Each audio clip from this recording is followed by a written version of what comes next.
Better Memphis.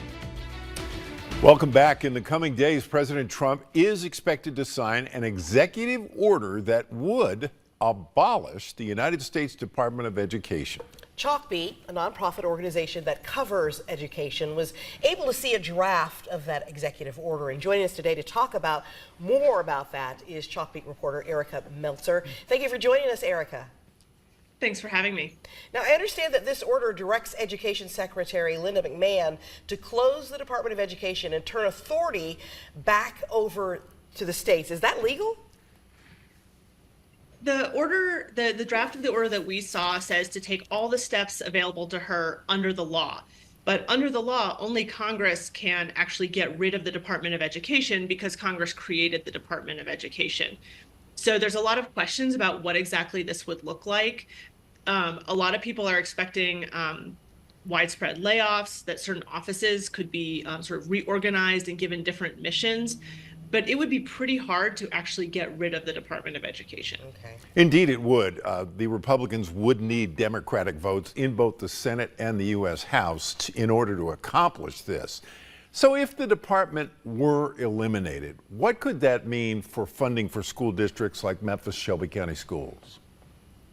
Right now, federal funding makes up about 10% of K-12 funding nationwide, but in high poverty communities like Memphis, it's a much larger share of the education budget. And there's a lot of questions and uncertainty about whether getting rid of the department would also mean the end of those funding streams. Linda McMahon, the education secretary, promised Congress that funding wouldn't necessarily be lower. A lot of conservatives want to see funding converted to block grants where each state would just get a lump sum of money that they could use as they wished. And education advocates have concerns that that might mean perhaps money that currently goes to high poverty students does not go to them, or money that is currently set aside for students with disabilities. Will that money under a block grant system still go to those students? And so that's raising a lot of concerns. Okay, I know you mentioned that funding could be rearranged in the department, and I know the executive order also states that federal funds should be withheld from DEI programs. What kind of program would be impacted if this funding is pulled? There are a lot of questions about what exactly the administration means by DEI program. So, for example, federal law says that the federal government cannot dictate curriculum. But the letter that was sent out said that if you're teaching something and perhaps a white student is made to feel bad because of something that happened in the past, that could be violating their civil rights to an equal education to their classmates, and could be something that would be targeted under the letter. This is something that a lot of states and school districts are watching with a lot of anticipation. There has been a lawsuit to block them from withholding funding under these criteria. And so we're just waiting to see how that all plays out. All right, let's talk about grades, okay? So with no education department, how would the states monitor academics and low-performing schools? This is a great question that a lot of people have. President Trump, going back to the campaign, talked about we're going to get the woke out of education. We're just going to have one or two people that are going to go around and see, are they really teaching reading or math? And I think, as we know, that's not really how it works. And without a Department of Education, there wouldn't be that backstop requiring states to meet certain requirements. Conservatives would counter that we've had a Department of Education for 40 years and we haven't really solved problems in achievement or school performance.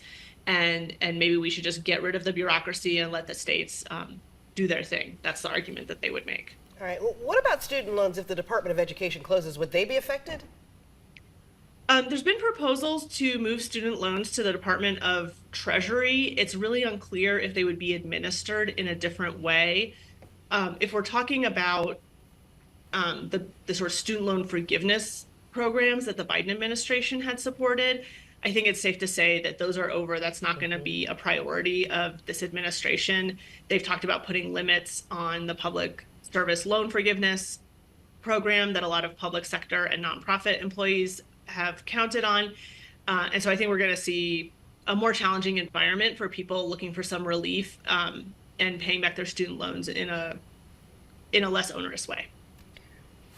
All right. Well, I know that kids who have disabilities and parents of children with disabilities are deeply concerned about the possible closure of the education department, because this is sort of the backstop that funds a whole lot of care. I had a nephew with special needs who had an aide with him as he went through high school. And that funding came through the federal government, the U.S. Department of Education, to the school district he lived in.